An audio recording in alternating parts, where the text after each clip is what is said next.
You know, you could buy a butcher block for $8 or $10, and it'll probably cost $2 or $3 to build one like this. Yeah. But I know when I build something for myself, I get tremendous rewards and satisfaction every time I use it. I always remember it, and I think about it, and I look at it, and it feels good. Yeah, the point about doing things yourself isn't really all the time saving money. It's doing it yourself and getting the pleasure out of using it. Besides that, it's really fun to make. Yeah, let's show the folks how to cut this out and put it together. Good.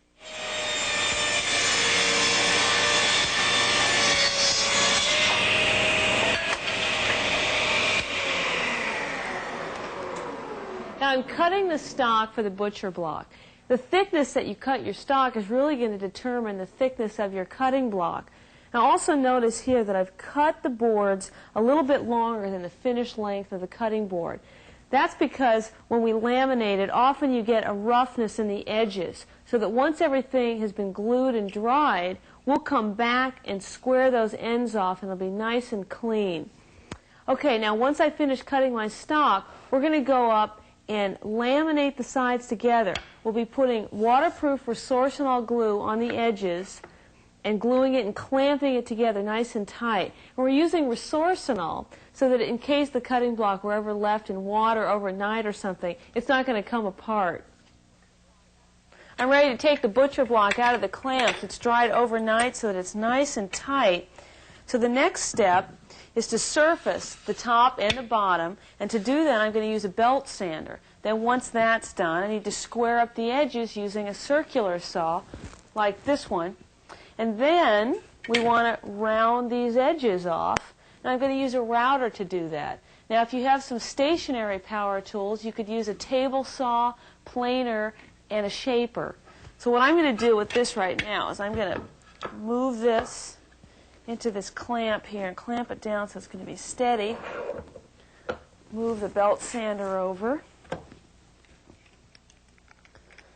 Now since this is pretty rough right now, I'm going to start by running the belt sander at a diagonal, and then once I get the really rough edges down, then I'll start sanding with the grain.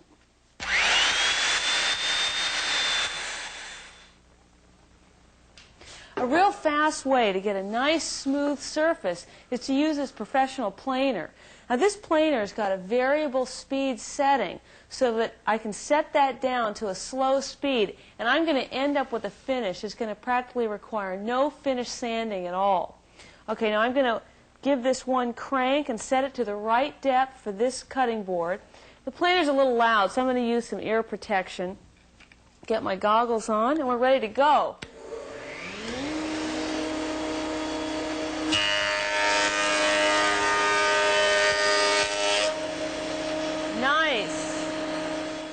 Now that we have our cutting board surface nice and smooth, we can square up our edges using the table saw. Just make sure that the blade doesn't protrude more than 1/4 of an inch above the surface of the stock. That's a really important thing as far as safety goes. Okay, I'm going to check it. Looks good. Beautiful. One way to shape your edges is you can use a shaper or a multi-purpose tool set up into the shaper position. And we've got everything ready to go.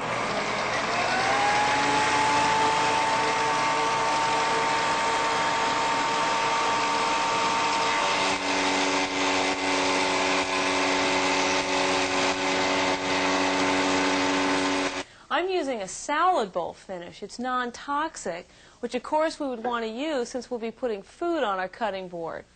You know, I love finishing my projects because you spend all this time measuring it, cutting it, putting it together, and sanding it. But when you put the finish on, it's like the color and the grain just pops out and comes to life. Boy, your cutting board really looks great. I love the way maple just great? has so much life in it. Look at that. Just marvelous. That is really, you did a great job on that. These would make great presents, too. Oh, yeah. If somebody gets something you made yourself, boy, that's the way to do it.